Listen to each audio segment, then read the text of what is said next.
E hoje pela manhã nós vamos falar sobre a Igreja Universal do Reino de Deus.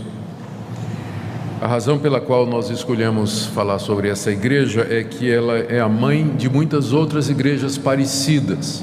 Eu vou mostrar como algumas dessas igrejas populares hoje na televisão são filhas da Igreja Universal do Reino de Deus. Segundo, ela é uma das maiores do Brasil, tem igrejas não só no Brasil, mas no mundo todo, ou partes do mundo. E ela tem constantemente ocupado a mídia, não somente com as suas programações, mas também a mídia secular, por conta de escândalos que aconteceram e acontecem, e mais recentemente pela construção do Templo de Salomão em São Paulo, para 10 mil pessoas. E a Igreja Universal do Reino de Deus, ela é representante, talvez a representante mais conhecida do que se chama de Igreja Neopentecostal. Os estudiosos do fenômeno religioso protestante dizem que costumam usar uma classificação, a primeira, eles chamam onda, né? A primeira onda foi a Reforma Protestante, que aconteceu há 500 anos atrás. No ano que vem nós vamos comemorar esses 500 anos da Reforma Protestante. Depois veio a segunda onda, que foi o movimento pentecostal, que começou em 1902 nos Estados Unidos. E agora veio a terceira onda, que é chamado movimento neopentecostal. É um movimento que nasce dentro do movimento pentecostal e que ganha força a partir dos anos 90. E, embora parecido, pentecostal e neopentecostal não são a mesma coisa.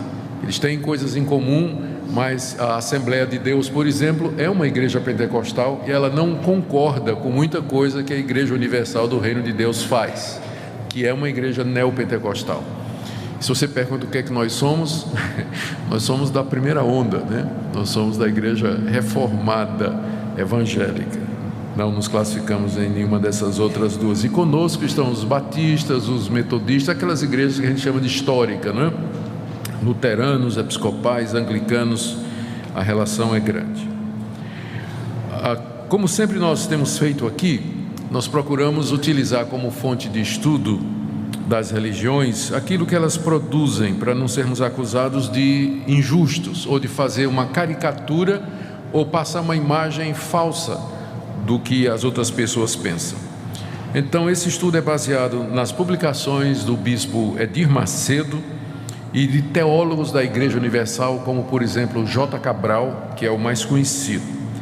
Também em gravações de programas de rádio e de TV, e especialmente o site da Igreja Universal, que é público e aberto a todos, onde vocês poderão encontrar boa parte do que vai ser dito aqui.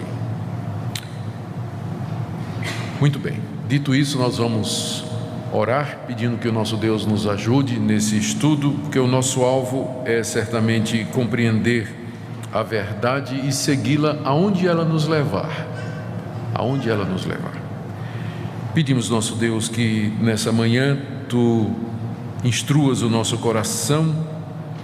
Nós queremos, ó Deus, a verdade, nós queremos segui-la. Como disse o Teu Filho, a verdade liberta.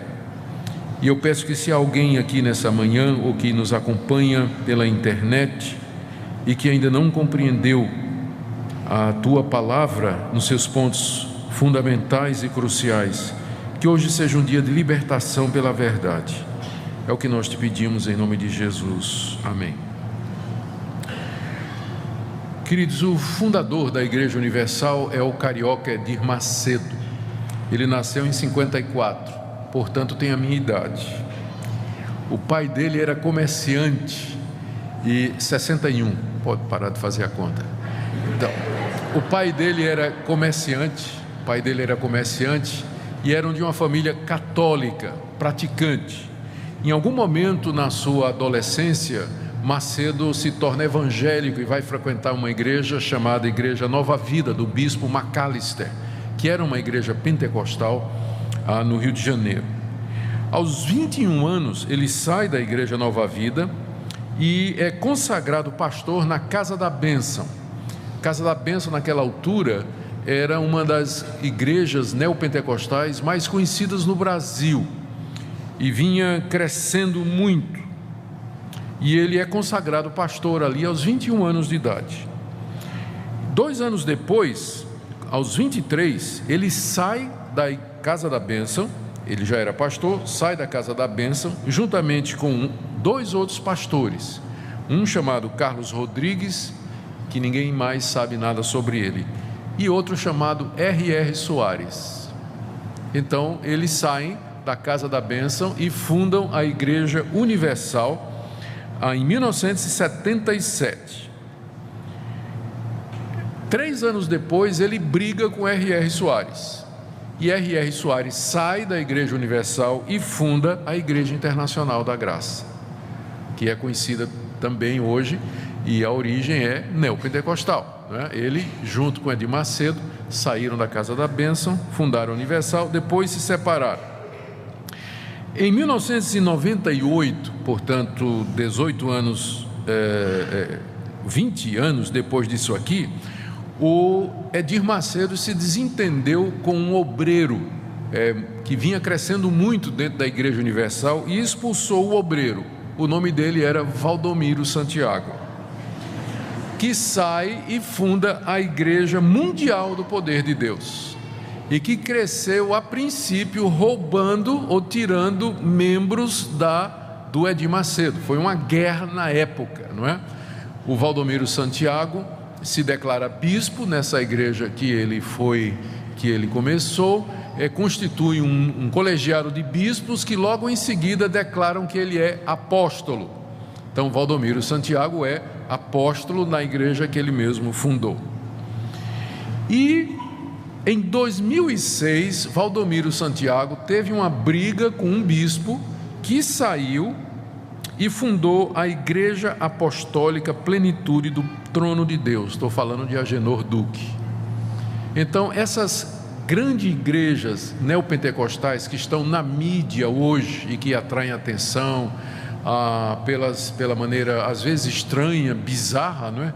Com que conduzem os cultos, todas elas têm uma raiz só, Edir Macedo e a fundação da Igreja Universal do Reino de Deus. Estas igrejas são Universal do Reino de Deus, Edir Macedo; Internacional da Graça, R.R. Soares; Mundial do Poder de Deus, Valdomiro Santiago; e Igreja Apostólica Plenitude do Trono de Deus, de Agenor Duque. Essas são as igrejas que nós chamamos de neopentecostais, as mais conhecidas. Tem ramos, tem subdivisões, tem ramificações, mas o que eu vou falar sobre a Igreja Universal se aplica a todas essas igrejas. Então, o que se diz de uma se diz de outra.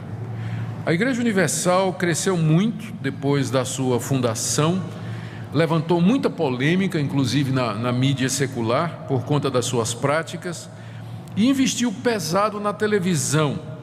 A Universal é proprietária da Rede Record, da Rede Mulher de Televisão, tem mais de 60 emissoras de rádio no Brasil, além de dezenas de empresas e empreendimentos dos mais variados tipos. Segundo alguns, é uma das empresas mais bem-sucedidas do Brasil. Em 2010, o IBGE disse que a Igreja Universal tinha perto de 2 milhões de membros. Isso em 2010, que foi o último censo religioso que a gente tem disponível. Só que com relação ao penúltimo censo, que foi em 2000, a Universal perdeu membros. Em 2000, ela tinha cerca de 3 milhões de membros. E agora, depois de 10 anos, ela vem caindo, embora por conta de todas essas divisões e ramificações e também exposição pública, ainda assim ela é uma das grandes igrejas neopentecostais no Brasil, ficando atrás entre as igrejas pentecostais da Assembleia de Deus e da Igreja Quadrangular, mas ela tem, por conta da mídia, um impacto muito grande no Brasil. Ela também tem uma atuação muito grande na política, elegeu dezenas de vereadores, deputados e um senador da República, que é Marcelo Crivella, a ponto de que quando teve a inauguração do Templo de Salomão, em 2014, em São Paulo, Dilma Rousseff estava presente. na cerimônia, porque ela percebe o poder político de barganha que essa igreja tem. Ela tem muitos vereadores, deputados, senador, então ela se articula politicamente e é conhecida pelo voto de cabresto, né? Quando está chegando a eleição, o bispo diz: vocês vão votar em tanto, e aí tem 2 milhões de votos garantido para aquela pessoa que o bispo disser que tem que ser a pessoa que vai ser votada. Então ela é bem disputada pelos políticos, né, que procuram, que falam nos seus púlpitos e frequentam suas reuniões na busca do voto desse pessoal.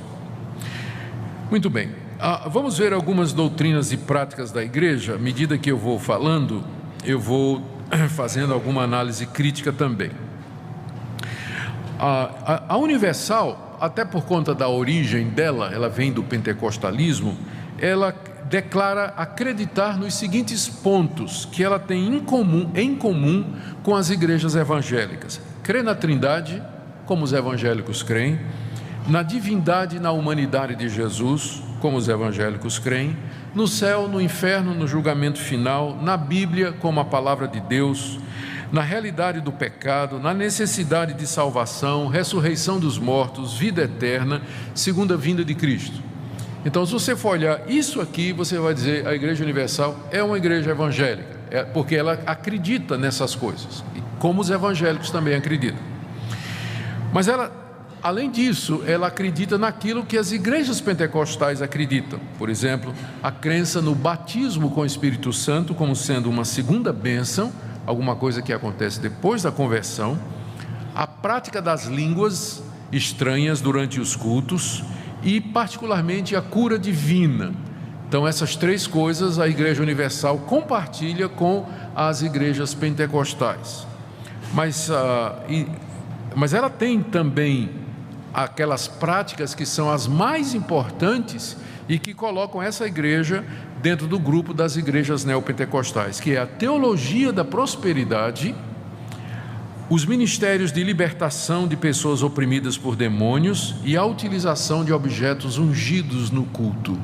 Então isso é feito pela Deus é Amor, Casa da Bênção, Brasil para Cristo, que são as primeiras igrejas neopentecostais no Brasil. Como Edir Macedo veio de lá, ele preserva todas estas coisas, com a diferença de que ele levou tudo isso para a mídia.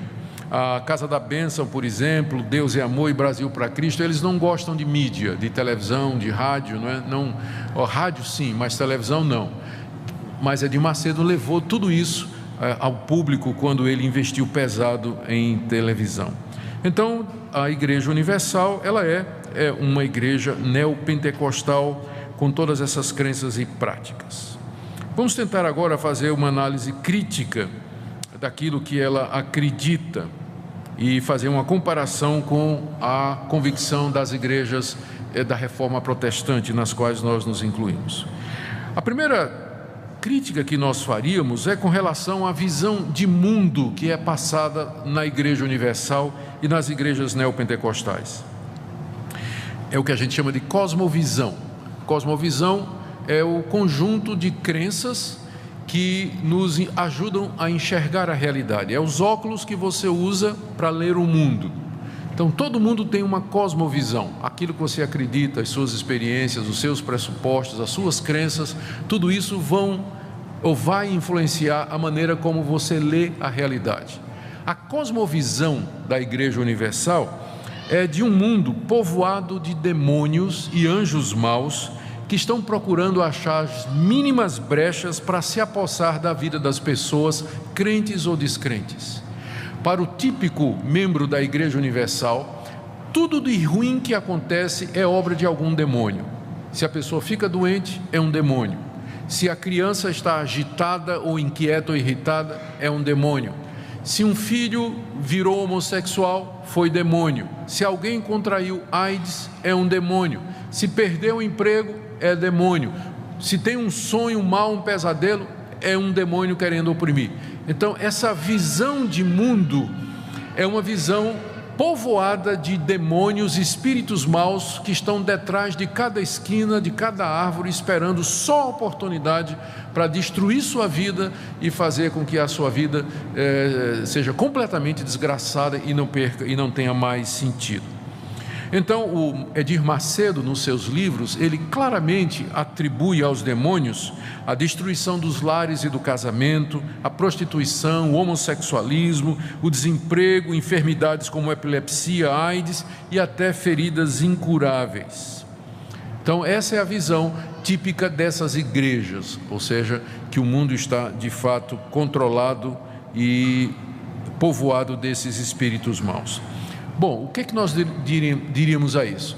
Sem dúvida, a Bíblia ensina com clareza que existem os anjos caídos, que são os demônios, que Satanás ronda os crentes como um leão faminto, e que os demônios, sempre que possível, querem nos assaltar, tentar, afligir e nos levar ao pecado. O problema é que nessa visão não há espaço para duas coisas que a Bíblia também diz. Primeira, que os males que nos acontecem, eles com frequência são resultado das nossas próprias escolhas. Se o seu casamento vai ruim, não precisa um demônio para fazer isso. É você que não amou a sua esposa como devia, é você, esposa, que não foi respeitosa e fiel ao seu marido como você devia. Você não precisa do diabo para destruir um casamento.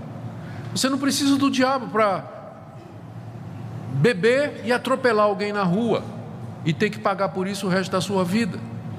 Você não precisa de Satanás para explicar a queda de um avião que morreu todo mundo, ou uma epidemia de Zika. Não precisa do diabo para isso. A Bíblia é muito clara quando responsabiliza o homem e não o diabo pelas consequências das suas ações. O problema dessa visão das igrejas neopentecostais é que ela acaba tirando a responsabilidade do homem quando as coisas vão mal. Perdeu o emprego, foi o diabo. Mas se você perder seu emprego numa igreja e for membro de uma igreja reformada, provavelmente o pastor vai perguntar: mas você era um bom empregado? Você de fato estava sendo honesto no seu trabalho? Você dava o melhor de si? Seu patrão lhe demitiu por quê? E aí a pessoa vai ser levada a refletir sobre sua conduta, seus hábitos de trabalho, de relacionamento. Às vezes o crente perde o emprego porque é um mau empregado mesmo, não precisa do diabo para isso. Segunda coisa, a Bíblia diz que às vezes o próprio Deus manda males sobre a vida das pessoas. A Bíblia atribui a Deus mandar praga, doença, castigo, terremoto, até o erro. Quando a pessoa de tanto ouvir a verdade virou as costas e não quer, Deus manda o erro contra ela, para que ela creia na mentira. Então dizer que tudo é do diabo, tudo de ruim que acontece é do diabo, você perde a chance de se arrepender. A pessoa que acredita nisso, como é que ela vai? Se santificar, arrepender-se dos seus erros, porque tudo é o diabo. E segundo, ela não vai ver às vezes a mão de Deus. A Bíblia diz: Deus resiste ao soberbo.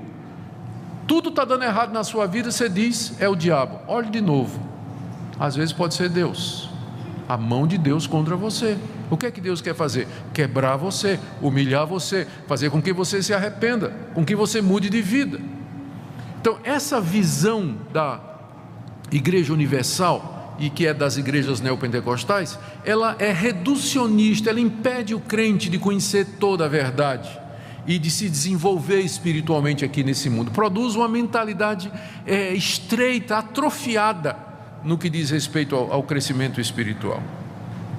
A gente vive num mundo decaído que geme e suporta dores debaixo do cativeiro por causa do pecado do ser humano, e temos que nos lembrar que há um Deus que também age nesse mundo com providências e trazendo males sobre nós. Então nós não podemos atribuir tudo a Satanás. É claro que o diabo faz muita coisa ruim nesse mundo, mas é errado dizer que ele é o responsável por tudo que acontece, porque isso tiraria a nossa responsabilidade e a ação de Deus na história. A segunda crítica que nós faríamos à Universal e também às igrejas que derivam dela e que seguem a mesma linha é o tipo de interpretação que elas fazem da Bíblia. E aqui está a raiz de todos os problemas. As práticas e crenças da Igreja Universal são apoiadas pelos líderes com um sistema de interpretação da Bíblia bastante deficiente. Eu tentei colocar numa frase, ou tentei resumir que tipo de interpretação é essa, e a palavra que eu achei foi a palavra transposição.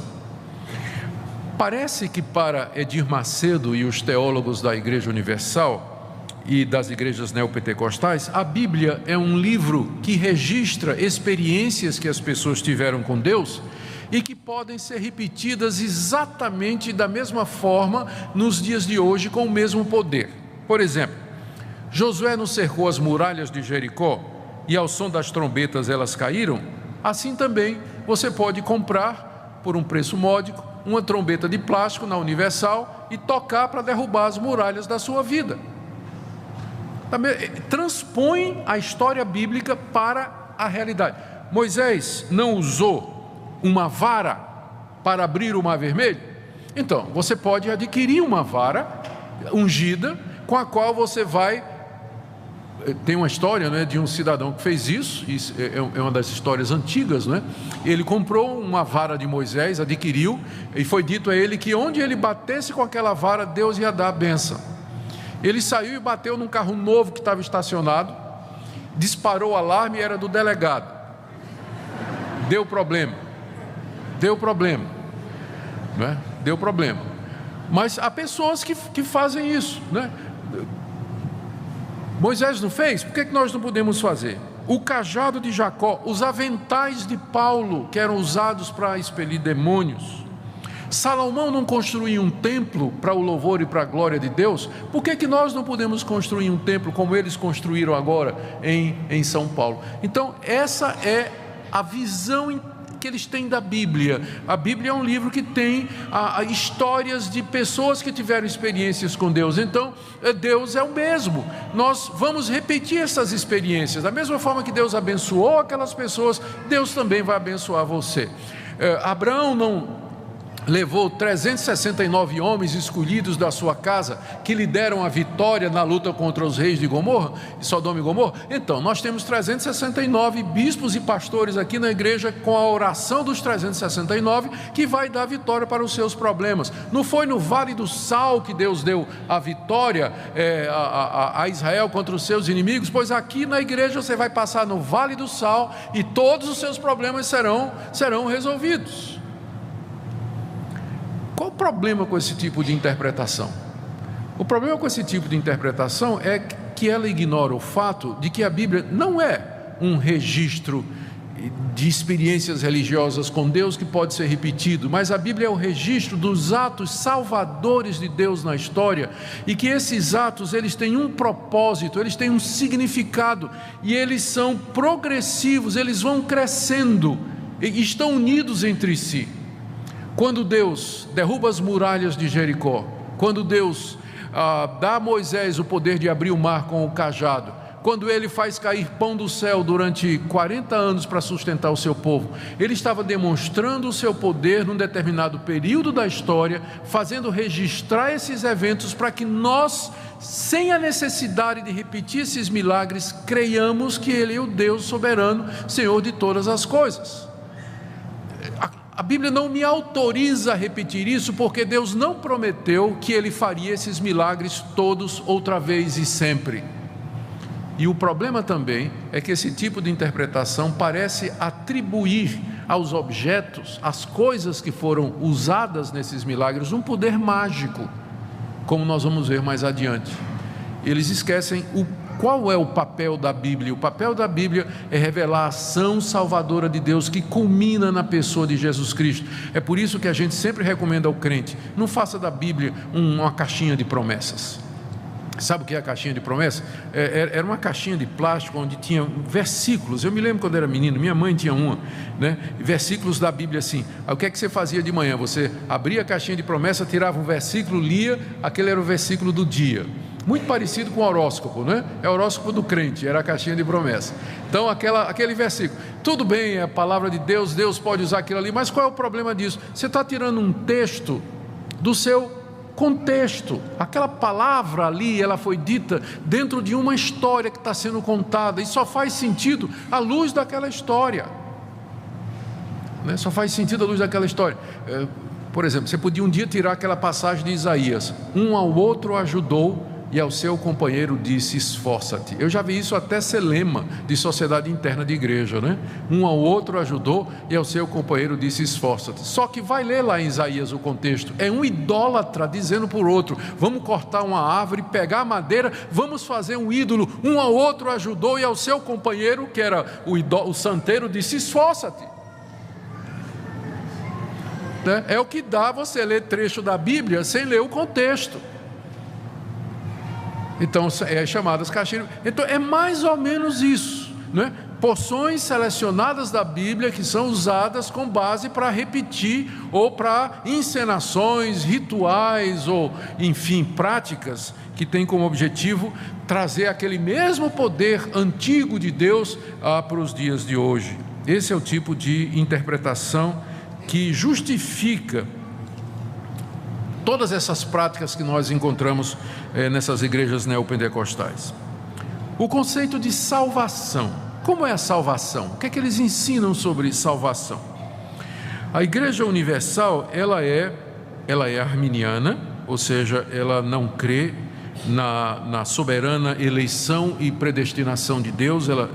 Edir Macedo, na verdade, numa entrevista, disse que essa doutrina é demoníaca, é do diabo, isso que Deus, antes da fundação do mundo, elegeu os seus. E ele parece ser o que a gente chamaria de um semi-pelagiano. Eu não vou usar esses termos, não. O que ele quer dizer é o seguinte: ele acredita que existe em cada ser humano a capacidade de crer, se arrepender e se converter por ele mesmo.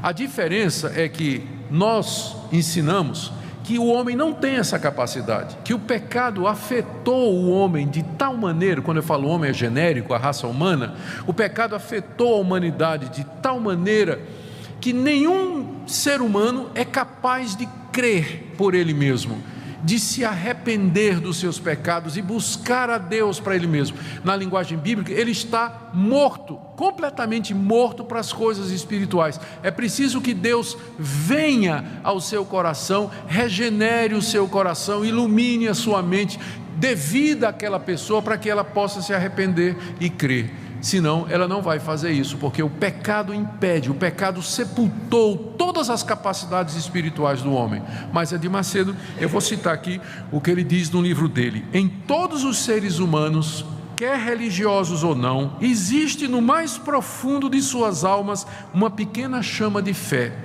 a qual focaliza no Deus vivo. Uma chama de fé, a qual, focalizada no Deus vivo, certamente fará fluir uma vida sadia sob todos os aspectos. Essa pequena chama de fé é colocada pelo próprio Espírito Santo. Então o que ele acredita é que todo ser humano tem a fé dentro dele, e o que precisa apenas é você dirigir a fé para o lugar certo, que é Deus. E para fazer isso eles vão usar os objetos. Aí eles vão usar os aventais de Paulo, o cajado de Moisés, o cajado de Jacó, vão usar água benta, arruda, sal grosso. Eles vão dizer que esses objetos, eles têm como objetivo despertar a fé das pessoas e levá-las a acreditar em Deus. Então agora você já sabe por que você está colocando aquele copinho d'água em cima da televisão, né? Aliás, hoje em dia é muito difícil equilibrar um copo d'água em cima daquelas televisões, são tão fininhas, né? Não sei como é que o pessoal está fazendo. Bom, quando você examina mais de perto, o que eles querem dizer por salvação, você percebe que eles usam o termo salvação, eles não negam que nós precisamos de ser salvos da culpa do pecado, do poder do pecado e da presença do pecado. Eles não negam isso, mas eles usam o termo salvação no sentido de libertação, de você ser salvo das drogas, dos problemas, da doença e da opressão usada pelos demônios. Macedo ensina em um dos seus livros 10 passos que têm que ser dados, que levarão as pessoas sinceras ao caminho da salvação. Primeiro, aceitar o Senhor Jesus como o único Salvador. Segundo, participar das reuniões de libertação da Igreja Universal. Terceiro, buscar o batismo com o Espírito Santo. Quarto, andar em santidade. Quinto, ler a Bíblia diariamente. Sexto, evitar as más companhias. 7, ser batizado. 8, frequentar reuniões de membros da igreja. 9, ser fiel nos dízimos e nas ofertas. E 10, orar e sem cessar e vigiar. São 10 passos para quem quer ser salvo. E aí você pergunta, mas, não é? Quem que vai ser salvo, né? Se para ser salvo vai depender de todas estas coisas. E há uma combinação. Ele entende salvação como libertação da opressão do diabo e dos problemas, e condiciona a salvação, a participação na igreja, entrega de dízimos e ofertas, o seguir uma determinada prática e assim por diante. A diferença é que você percebe aqui a ausência de pontos cruciais. Eu dei uma lida nos livros dele, procurando exatamente o que ele pensa sobre salvação. A gente não encontra nada sobre regeneração, justificação, perdão de pecados, adoção, reconciliação com Deus e perseverança dos santos. Eu estava escutando faz tempo, um programa da Universal, e aí um obreiro estava entrevistando as pessoas que tinham sido abençoadas. E o testemunho era mais ou menos o seguinte: chamava a pessoa à frente e dizia: conta a bênção, irmão. E a pessoa dizia: olha, eu estava desempregado, fiz 7 dias de jejum na corrente dos santos, e depois de 7 dias eu arrumei um emprego, já sou gerente, já paguei minhas dívidas, já estou comprando um carro novo. Aleluia, aleluia, glória. Todo mundo feliz da vida. Aí chama outra pessoa: conta a bênção, irmã. A irmã diz: olha, meu marido me largou, mas eu participei da terapia do amor, fiz os 30 dias de reconciliação, tal, e meu marido voltou, nosso casamento está abençoado. Amém, amém. Aí chamou uma senhora de uma certa idade, uma velhinha. Disse: conta a bênção, minha irmã. Aí a senhora disse assim: pastor, Jesus perdoou os meus pecados, pastor. Eu estou salva, pastor. Eu senti Cristo me perdoou. Aí o obreiro disse: que coisa boa, minha irmã. Agora conta a bênção, irmã, conta a bênção. Eu vi isso. Eu vi isso.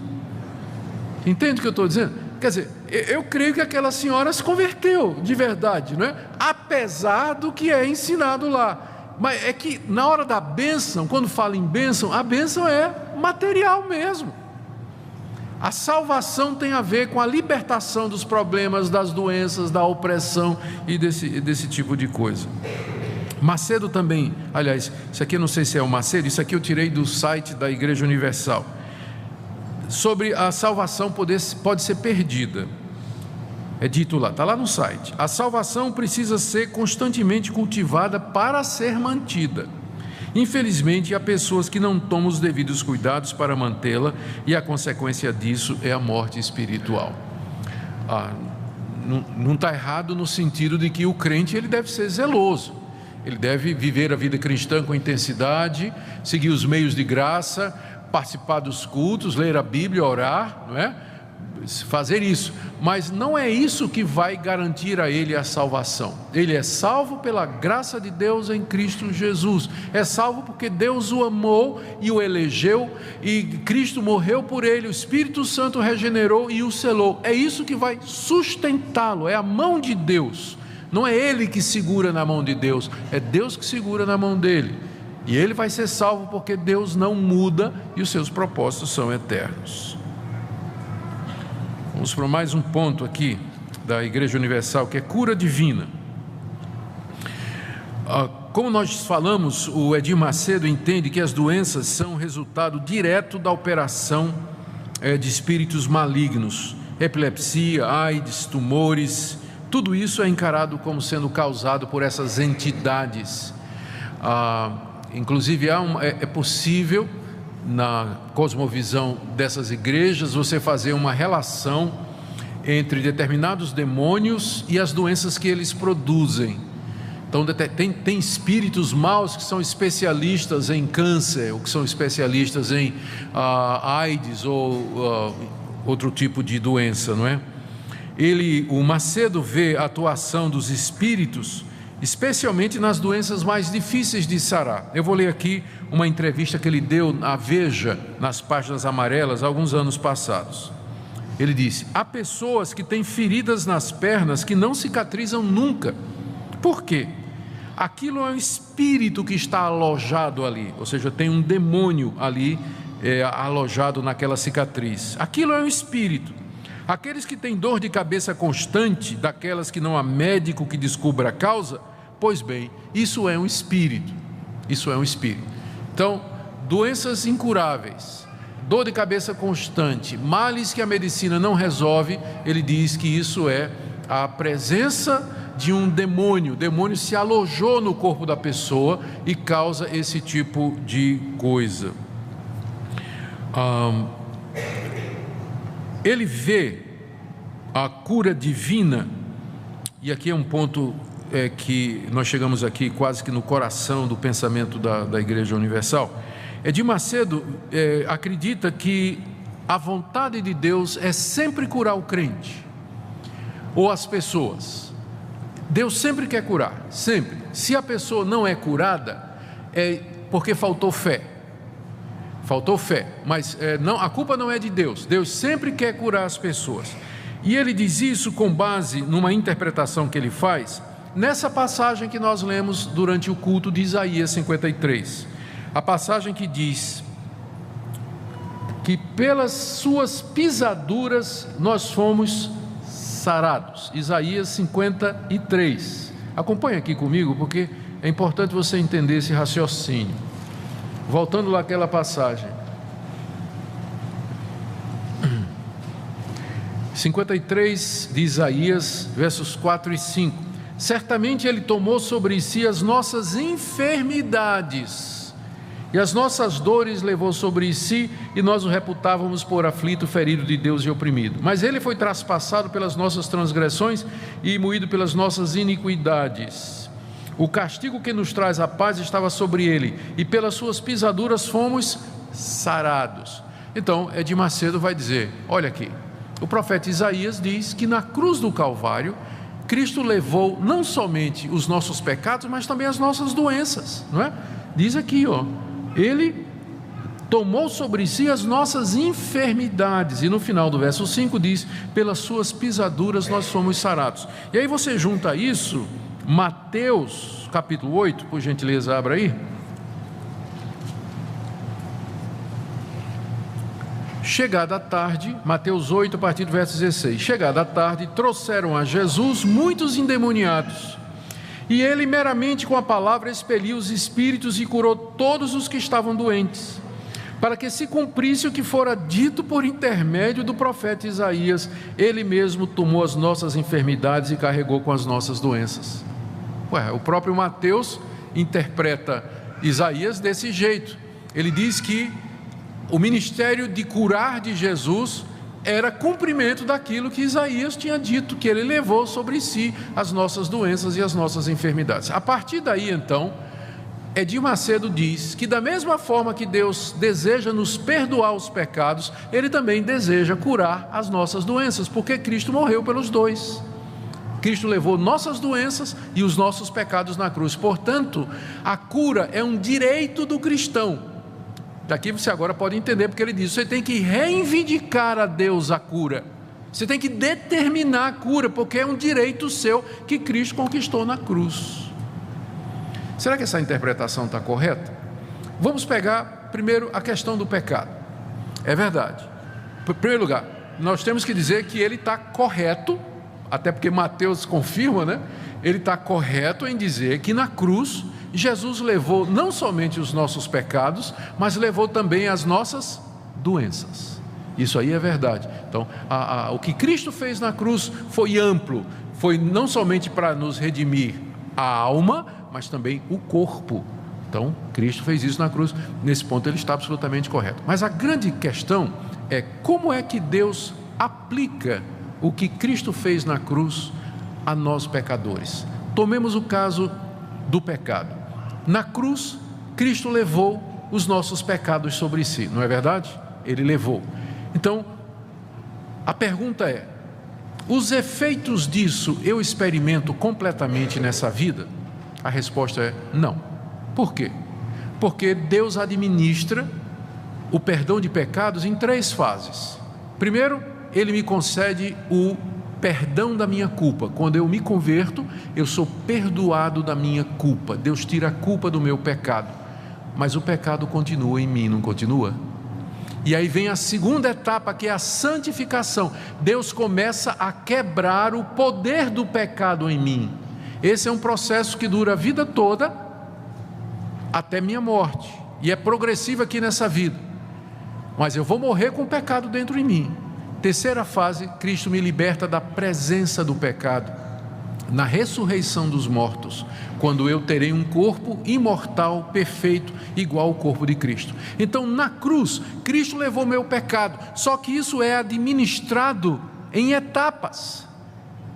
Se eu for pegar de vez, significaria que na hora que eu me converto, eu recebo perdão de pecados, libertação da presença do pecado e libertação e um corpo glorioso.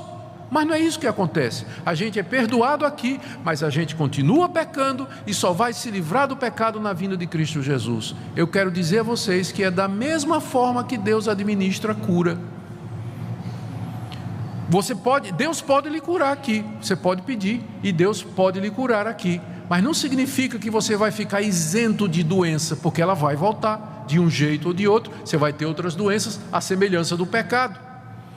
Sabe quando é que Deus vai curar todas as suas doenças? Na ressurreição dos mortos.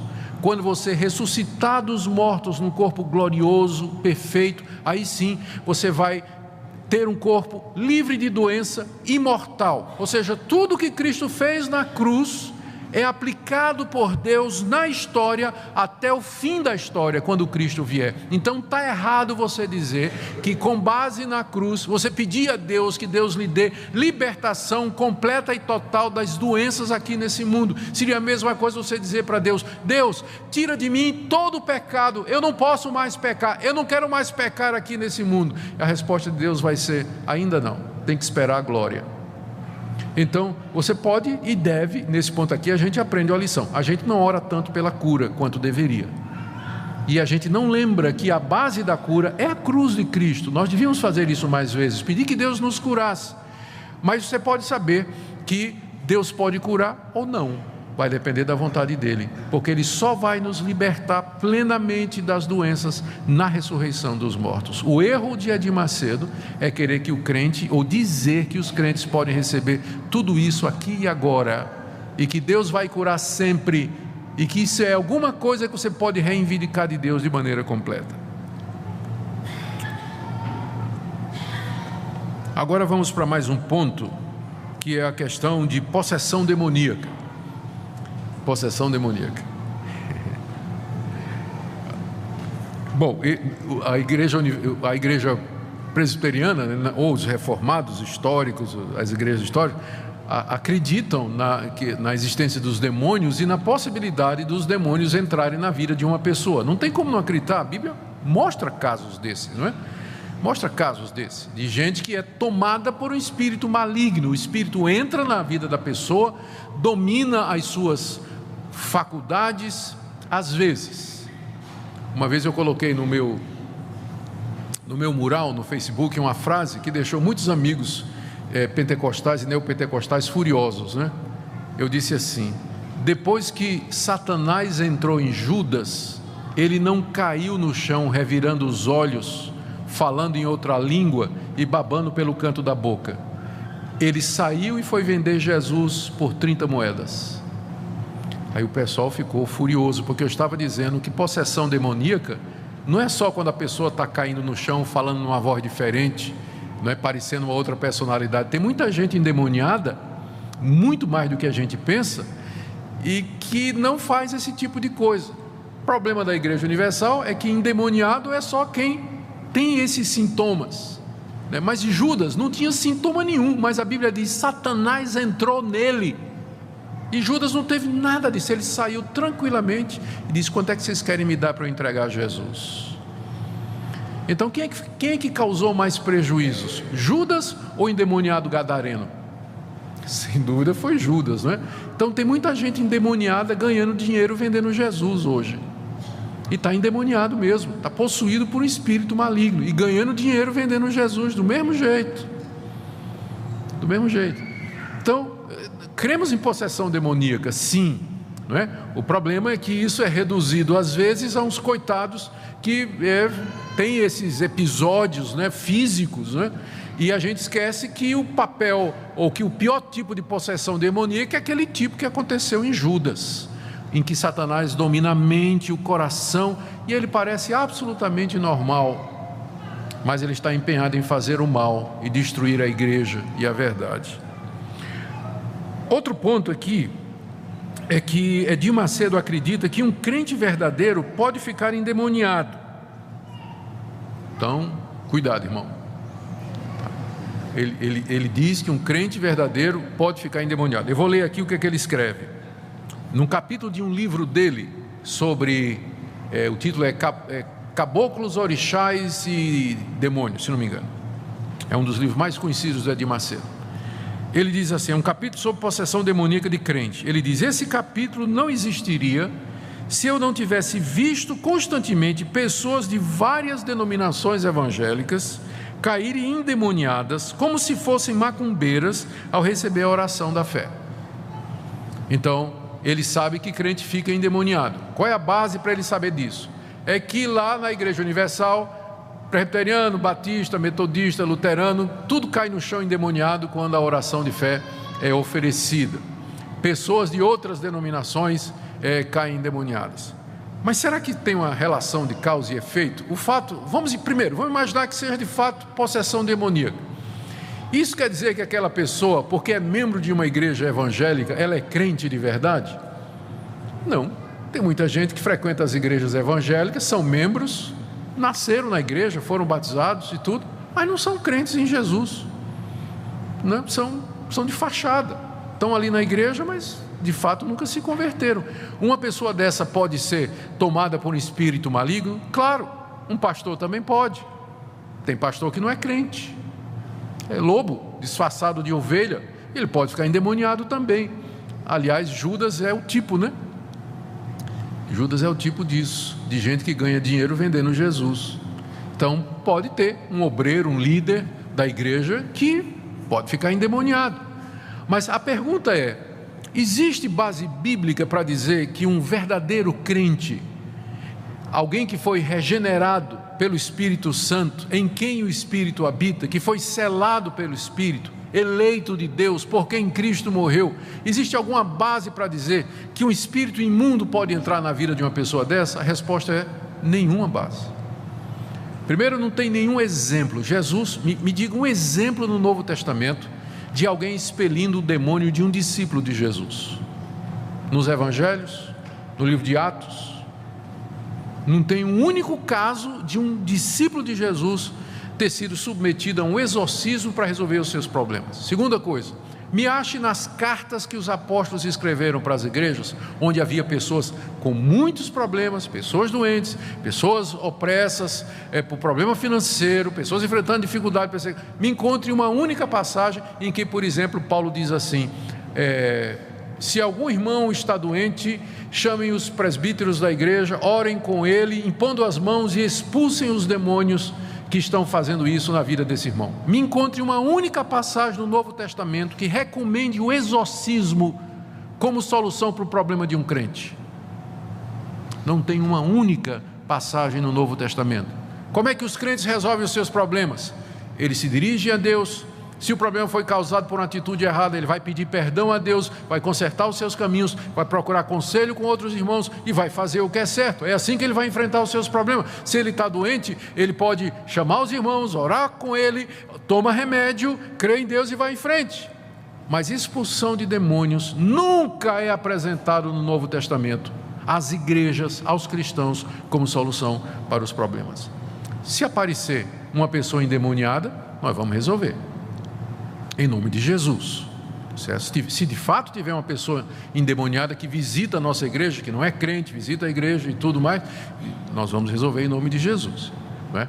Com a autoridade que Ele nos deu de expelir os demônios. Mas eu não vejo isso acontecendo entre crentes, não é? Não há nada no Novo Testamento. Aliás, ao contrário, a Bíblia nos diz que é maior aquele que habita em nós do que aquele que habita no mundo.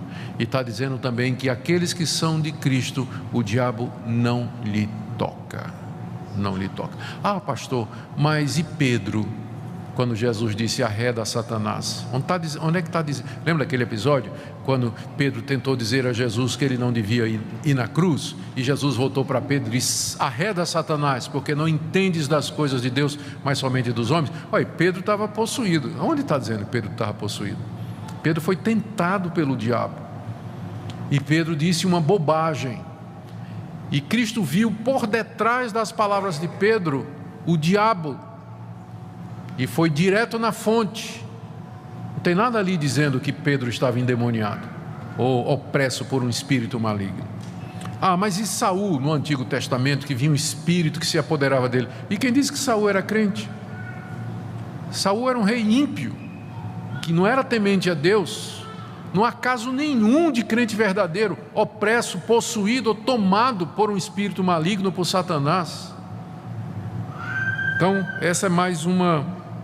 O problema com esse tipo de crença é que diminui a obra de Deus, o poder de Cristo e do Espírito Santo na vida do cristão. Agora, quando eu digo isso, eu não estou dizendo que você deve viver uma vida despreocupada, porque mesmo que os demônios não possam possuir você, mas eles podem tentar você, eles podem infernizar a sua vida, eles podem querer enganar você, trazer confusão na sua vida, isso eles podem fazer.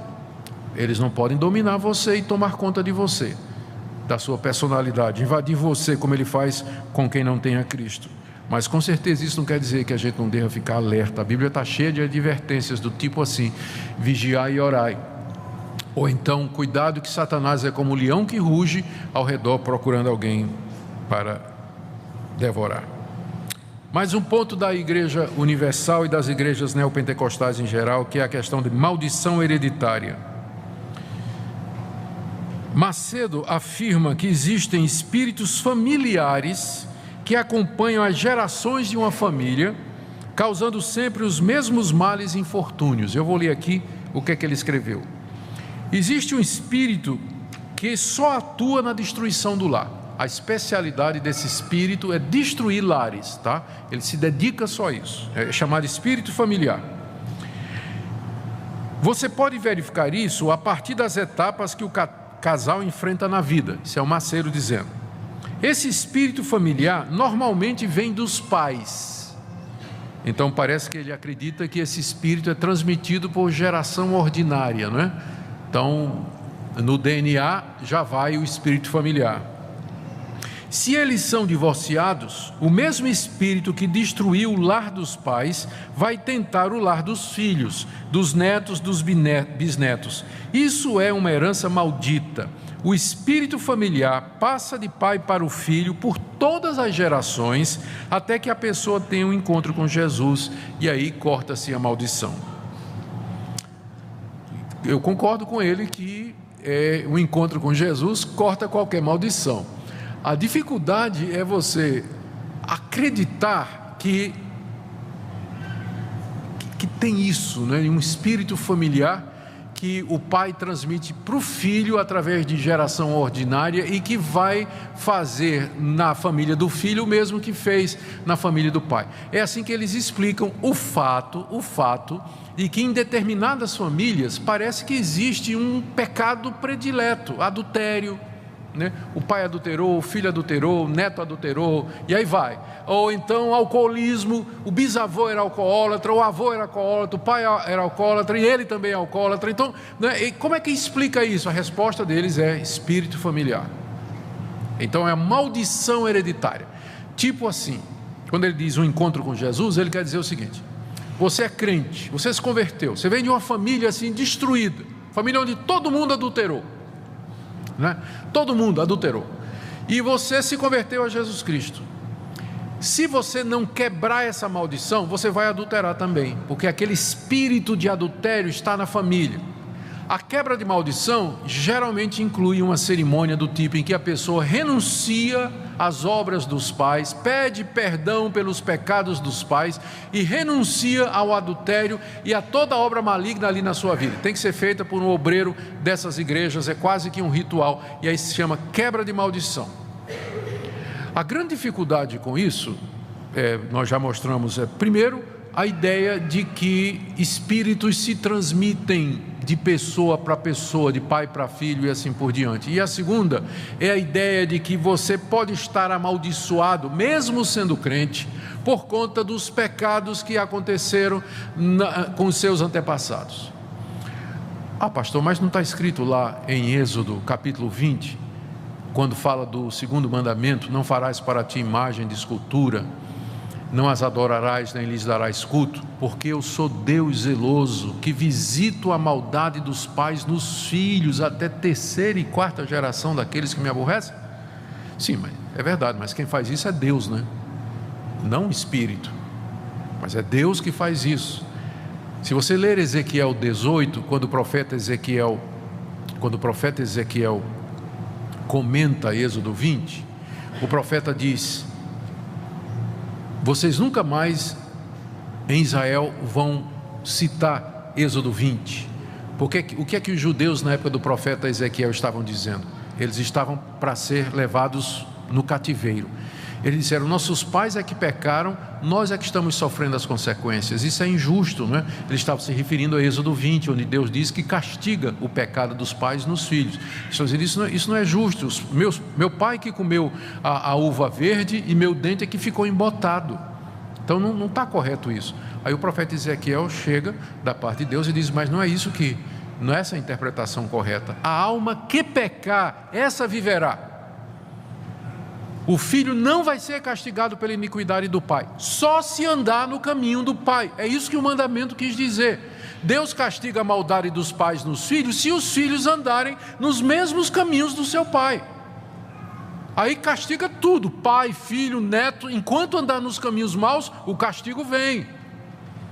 Agora, na hora que você se converte ao Senhor Jesus, que você se arrepende dos seus pecados, então isso é quebrado. Não precisa uma cerimônia de quebra de maldição.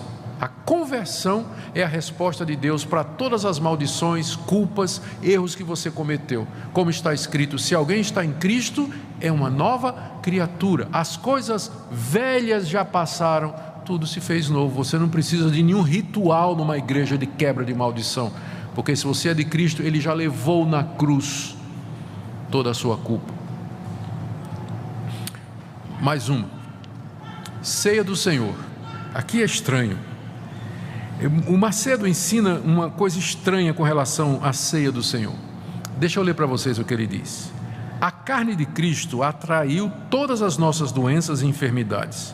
Consequentemente, nós não mais precisamos ficar doentes. Satanás não tem mais direito de exercer domínio sobre nosso corpo físico, porque este tem a natureza do Senhor Jesus, pela fé na participação do pão da Santa Ceia. Ou seja, quando você come do pão da ceia, da Santa Ceia, você adquire a natureza de Cristo. E essa natureza de Cristo, ela não é vulnerável à doença. Então você participa da ceia para ser curado ou para ficar blindado para a doença. Eu vou ler outra passagem. Quando o Senhor Jesus determinou que o pão abençoado e partido para os seus discípulos era o seu corpo, Ele estava mostrando o real sentido da sua vida física aqui, isto é, seu vigor e sua saúde, partidos em favor de todos que o aceitam tal qual Salvador, a fim de que venham a ser participantes da sua própria natureza, gozando de sua saúde física. O que ele está dizendo é que na ceia do Senhor você se apropria não somente da comunhão espiritual com Cristo, mas da saúde física do Cristo humano. Você pega aquela saúde que ele tinha aqui, e quando você come do pão e bebe do cálice. Aí ele diz, continuando: podemos considerar que da mesma forma pela qual o corpo do Senhor Jesus, simbolizado pelo pão, nos dá total saúde física, também o seu sangue, simbolizado pelo vinho, nos dá saúde espiritual. Aqui ele faz uma diferença. O pão traz a saúde física de Cristo para você. O vinho, o cálice, traz a saúde espiritual de Cristo para você. Assim, de acordo com isso, né, a ceia na Igreja Universal se torna primariamente um meio de se alcançar saúde, cura e benefícios materiais. Por isso não é de admirar que a Igreja Universal, ela não faz restrição para a ceia. Se você vai estar num culto de ceia da Igreja Universal, eles convidam todos, espírita, católico, ateu, quem tiver pode vir e participar, porque o pão e o vinho, eles transmitem cura, a saúde de Cristo, e todos são convidados a vir e participar. A resposta é que, mais uma vez, não tem nada na Bíblia a respeito de que na ceia do Senhor Deus transmite cura ou a natureza humana de Cristo. O que nós celebramos na ceia é que Ele morreu na cruz para nos dar vida, para nos resgatar dos nossos pecados e das nossas doenças. Isso é verdade. Mas o que nós fazemos na ceia é simbólico, como ele disse, fazer isso em memória de mim. O pensamento de Edir Macedo aqui é muito parecido com o da transubstanciação da Igreja Católica, não é? Que dá à ceia um significado além do espiritual, não é? Como se houvesse ali naqueles objetos um poder místico. Tanto é que nós vamos ver mais adiante, uma das práticas da igreja é pegar o pão da ceia e levar para quem está doente, e com a afirmação de que se a pessoa consumir aquele pão, aquilo vai servir de cura para a pessoa. Sobre o batismo, na Igreja Universal o batismo é feito por imersão, utilizando-se a fórmula cristã trinitariana tradicional em nome do Pai, do Filho e do Espírito Santo. Mas apesar disso, tem um conceito doutrinário relacionado com o batismo que é bastante estranho. Macedo acredita que pelo batismo a pessoa se livra da sua natureza pecaminosa. A perfeição cristã é introduzida pelas águas batismais. No batismo a velha natureza é crucificada. Ele ensina, aqui eu estou lendo o que ele escreveu, automaticamente, sem forçar a sua vontade, os batizados deixam de praticar atos pecaminosos. Por maior que seja o seu mau gênio, pelo batismo, essa pessoa se torna a mais dócil e humilde do mundo. Também aquelas pessoas que não conseguiam largar o vício, após terem aceitado a Jesus como seu Senhor e Salvador e terem se batizado, instantaneamente e espontaneamente o abandonam. E aqui eu vou ler do site da Igreja Universal, tirado essa semana. O homem ou a mulher que tem sua vida nas mãos de Deus só pode realizar a sua boa obra quando se arrepende de seus pecados. E isso se dá por meio do batismo nas águas, realizado por imersão. Ali é sepultada a natureza humana, isto é, o pecado, e nasce uma nova pessoa disposta a realizar a vontade de Deus na terra.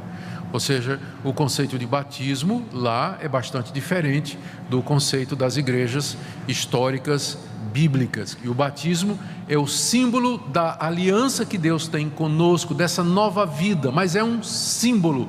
Não há nada mágico, místico na água do batismo ou no ato do batismo que altera a nossa natureza. O que muda a nossa natureza é a regeneração que é feita pelo Espírito Santo, e isso antecede o batismo.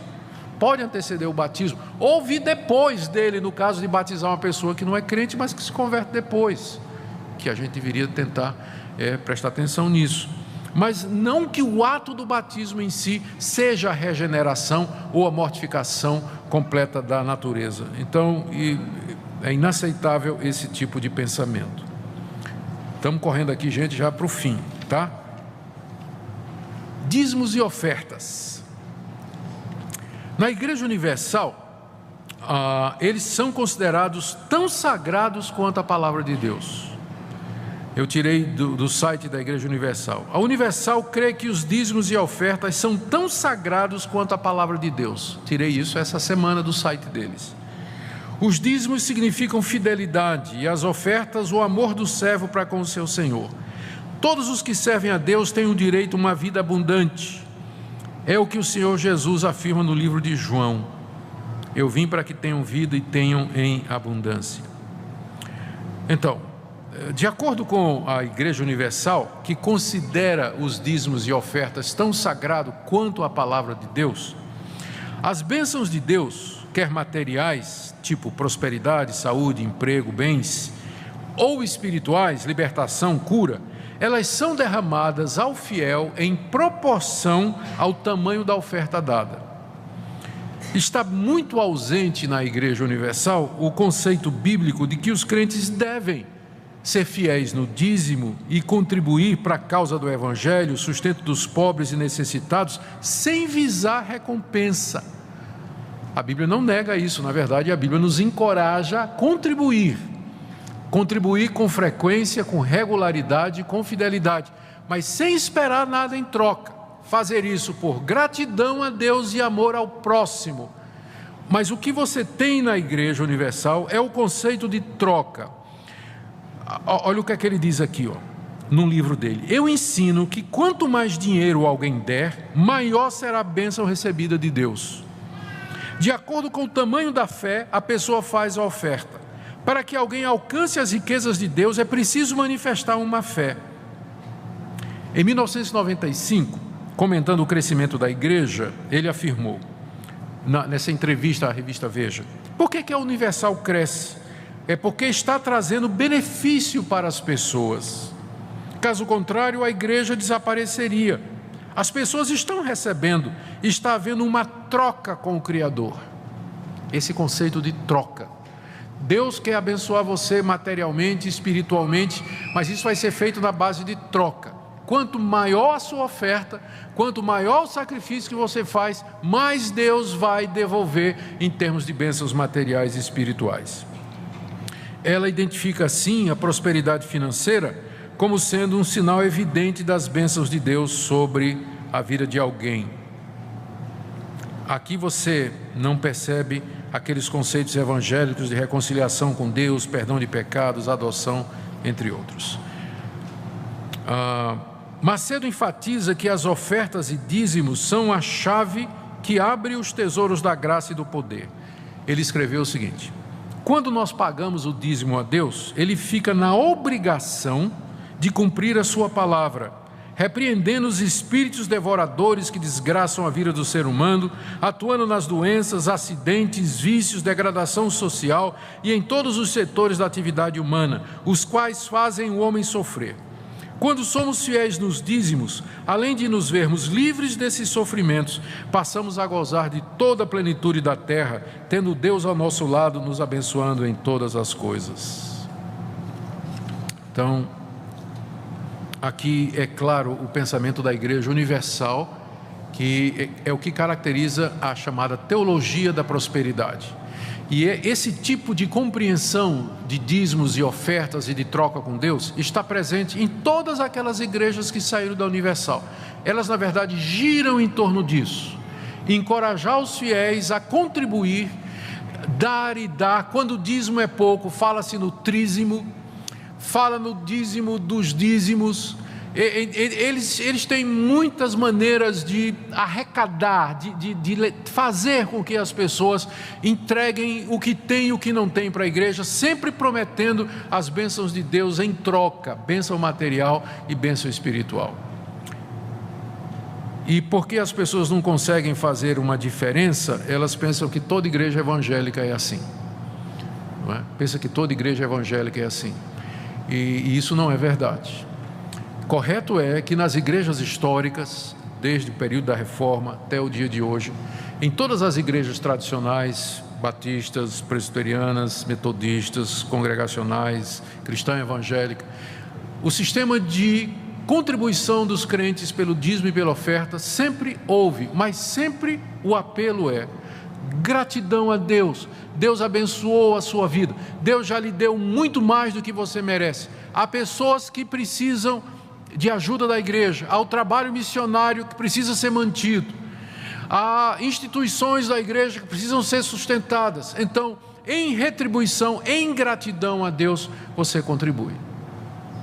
E você dá com alegria, dá com generosidade. Mas as igrejas neopentecostais fazem disso uma troca, um negócio com Deus.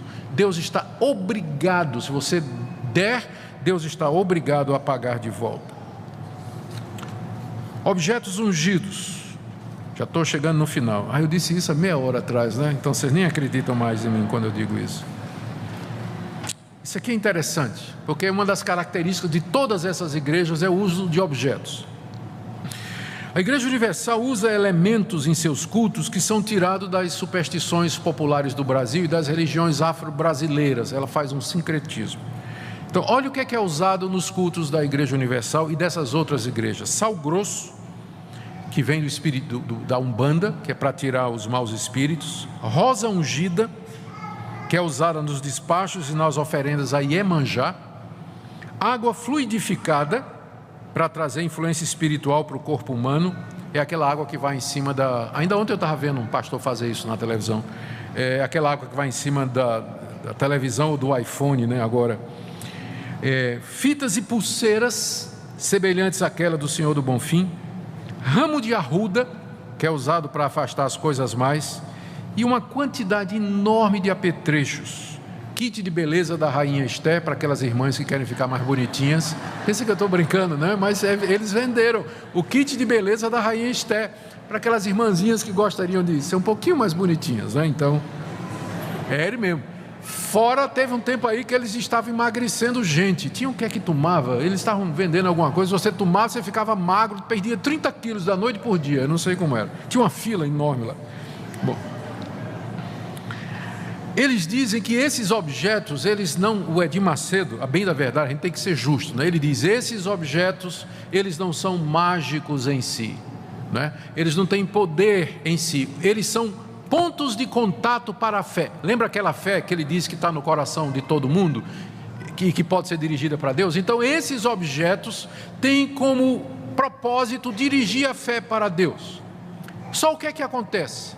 O que acontece na prática é que nada disso acontece. Os objetos passam a ter poder, são vistos como talismãs, como na cultura afro-brasileira popular, de que os objetos ficam imbuídos de um fluido, de um poder positivo que vai abençoar a vida de quem o possui, quem toca, quem tem na casa. E não tem muita diferença disso e do pensamento da Igreja Católica e das religiões afro-brasileiras. Não tem muita diferença isso aí. Aliás, as imagens entraram na Igreja Católica sob a perspectiva, com a mesma desculpa que é usada aqui na Igreja Universal. Isso no início da Idade Média. Teve um bispo lá, um bispo de Roma, que autorizou, nós vimos isso quando estudamos o catolicismo, né, há 2 domingos atrás. Esse bispo autorizou a presença de imagens de escultura nas igrejas para servir de ponto de contato de fé. As massas ignorantes não podiam entender o Evangelho, mas vendo as imagens, então aquilo ajudava a despertar a fé.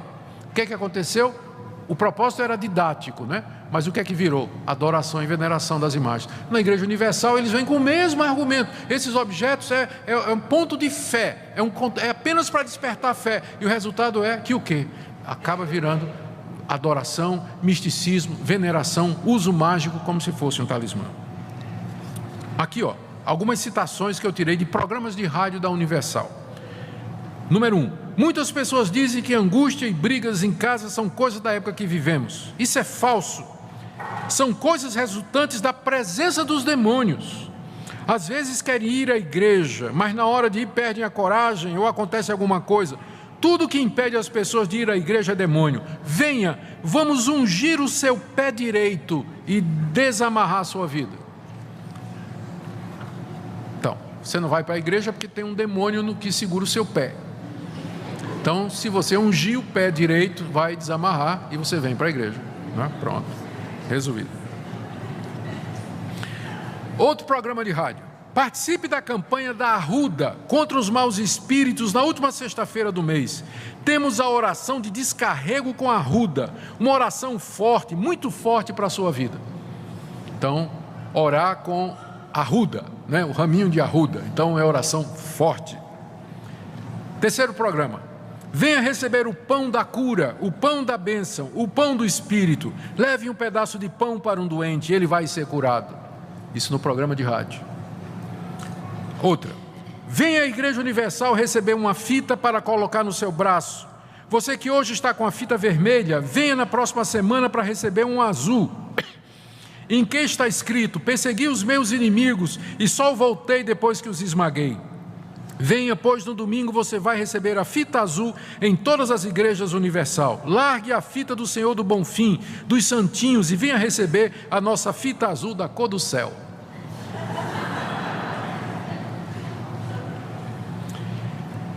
Também eles têm uma sessão de terapia do amor, onde ele usa simpatias. O iniciado, compra uma das alianças. Geralmente a sessão da terapia do amor é para quem está sozinho e quer arrumar um marido, Eu não devia ter falado isso aqui. O iniciado compra uma das alianças para participar, tem que comprar a aliança, Está vendo aí? Depois vai até a igreja, passa por uma coluna de casais vestidos como noivos, depois unge a aliança. A pessoa coloca a aliança debaixo do travesseiro por 7 dias. E depois de 7 dias a pessoa alcança a bênção, ou seja, arruma um companheiro. Isso é na sessão de terapia do amor. O que mais que eles usam aqui,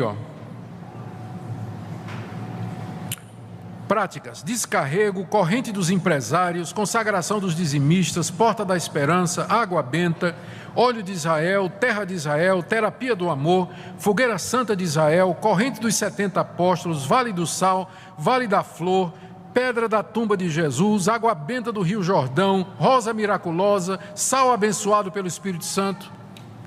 A lista é muito grande. A lista é muito grande. Eu creio que não preciso nem comentar sobre isso, Eu quero terminar só falando sobre as práticas judaicas dessa denominação. Esse é um desenvolvimento mais recente na teologia da Igreja Universal. Até 2006, 2007, a Igreja Universal estava crescendo e ela começou a decrescer.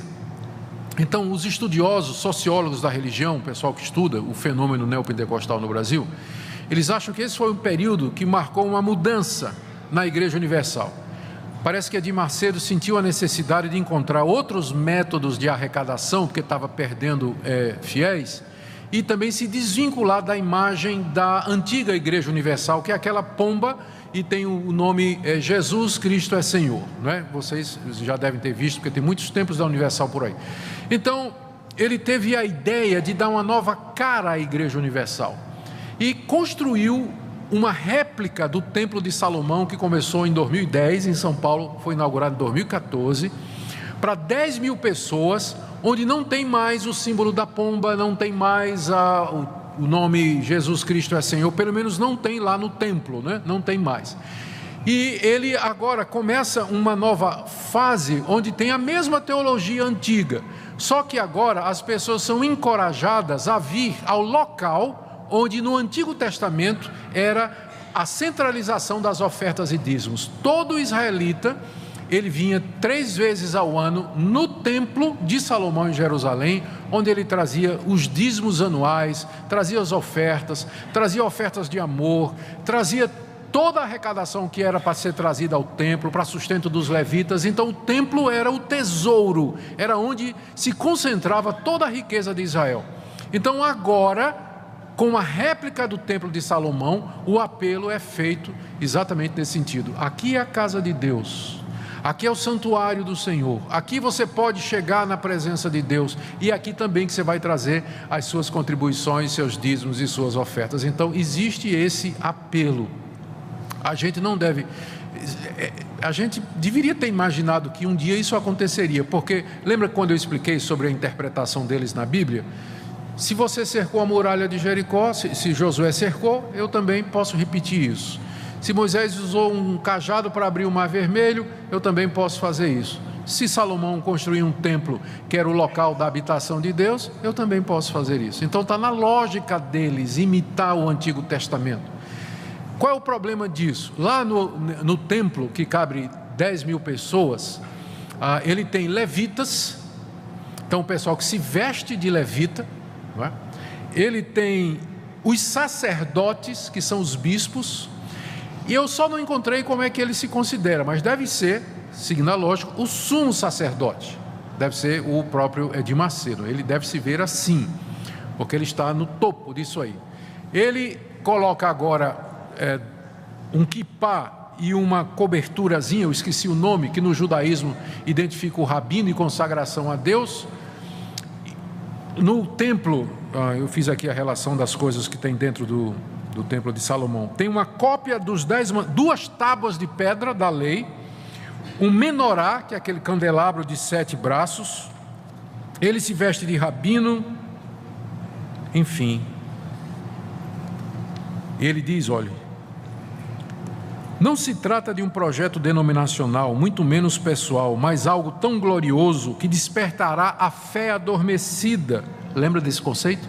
Que despertará a fé adormecida dos frios e mornos e os arremeterá a um avivamento nacional e em seguida mundial. Essa casa será chamada casa de sacrifício, diz ele. Todo o povo terá a oportunidade de render ao eterno Deus a própria vida como sacrifício santo e agradável a Deus. Nesse novo templo, todos sem exceção poderão ter acesso livre para buscar a Deus, diferentemente do templo passado. E assim por diante. O que é que nós podemos dizer com relação a isso? Meus irmãos, qual o papel do templo no Antigo Testamento e como é que ele é visto no Novo? O templo era um símbolo, primeiro, do corpo de Cristo. Jesus disse, destruí esse templo e em 3 dias eu o reconstruirei. O templo simbolizava a pessoa de Cristo, simbolizava a igreja da qual Cristo é o cabeça. No Novo Testamento, o templo é a igreja, nós somos o templo. Deus não habita mais em paredes, locais feitos por mãos humanas. Deus só está presente aqui nesse momento, não é por conta dessas paredes, porque na hora que todo mundo for embora, Deus não está, entenda o que eu vou dizer, Deus não ficará aqui dentro morando. Nós é que somos o templo, Deus habita em nós, no seu povo. E se nós sairmos daqui e nos reunirmos ali na Praça Tamandaré, ali é o templo de Deus. Deus vai estar lá. Ele não habita em locais feitos por mãos humanas. A gente precisa entender e parar com a adoração do templo, porque às vezes os evangélicos têm isso, né? Que vê o templo como a casa de Deus. O templo não é a casa de Deus no sentido, a não ser que você diga assim, é um edifício que foi consagrado para o culto a Deus, tudo bem. Mas quando você diz casa de Deus, e você está pensando no Antigo Testamento, no templo, que esse aqui é uma espécie de imitação do templo de Salomão no Antigo Testamento, você então não entendeu o Evangelho ainda. Deus não habita em templo feito por mãos humanas, Ele habita em pessoas. Esse lugar aqui, ele é especial porque ele foi construído pelo povo de Deus para ser o local onde o povo de Deus cultua a Deus publicamente, onde busca a Deus e onde serve a Deus. Só isso, apenas isso. Isso não torna esse lugar mais santo do que qualquer outro lugar, não. A sua casa é tão santa quanto esse lugar. O seu escritório onde você vai amanhã é para ser tão santo quanto esse lugar, porque o que santifica é você cheio do Espírito Santo, onde quer que você esteja. Agora, construir uma réplica do templo de Salomão é construir o que Cristo já destruiu. Faz parte da antiga aliança, é simbólico, é típico. Tudo que tinha no templo, altar, sacerdote, levita, sacrifício, era tipos e figuras de Cristo, já consumados na pessoa de Cristo Jesus. Por isso que nós adoramos a Deus em espírito e em verdade, não com símbolos. Você percebe, o nosso culto, o culto das igrejas reformadas é despojado. Ele não tem imagem, não tem candelabro, não tem representação. Em alguns casos não tem nem cruz, como é o caso aqui. Na Reforma Protestante, esse foi um ponto de honra.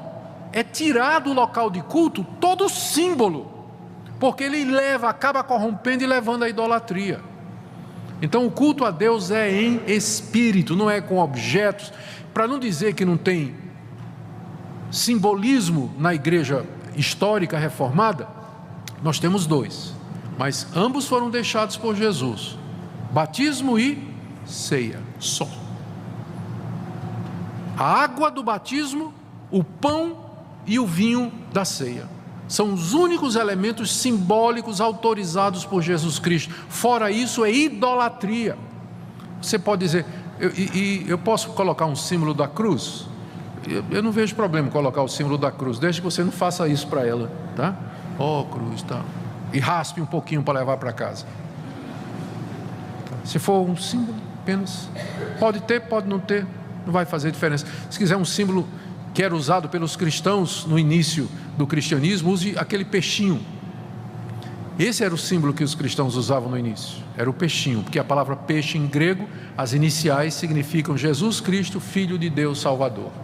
Então eles usavam o peixinho para se identificar.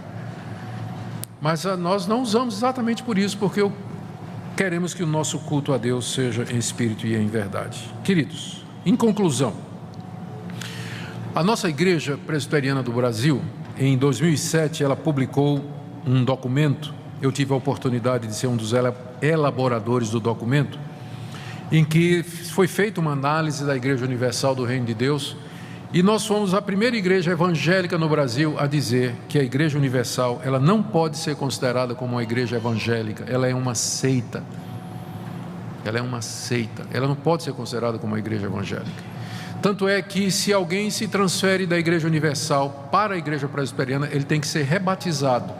Nós não rebatizamos quem vem da Igreja Pentecostal, da Assembleia de Deus, porque reconhecemos como igreja evangélica. Nós não rebatizamos quem vem dos irmãos batistas, apesar de que se a gente for para lá eles vão querer mergulhar a gente. Nós não temos problema com os irmãos episcopais, metodistas, não é?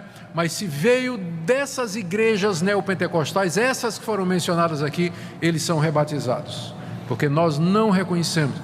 Mas eles creem Trindade na Bíblia, sim, mas o que é que acontece? Essas outras crenças que eles colocaram ao lado deturpam a igreja de tal forma que o evangelho fica irreconhecível. Mas isso quer dizer que não tem crente lá? Tem, como tem crente na igreja católica, não é? Tem crente na igreja católica, a pessoa se converte, ela crê em Jesus Cristo ali, mas vai ter uma hora que ela vai se sentir incomodada com tudo isso. Ela vai começar a ler a Bíblia, vai começar a ver, e ela dizer, mas espera aí, né? Isso aqui não bate com a Escritura. Não é à toa que estão vindo as centenas e milhares dessas igrejas neopentecostais para as igrejas históricas nos dias de hoje. Está tendo um êxodo, né?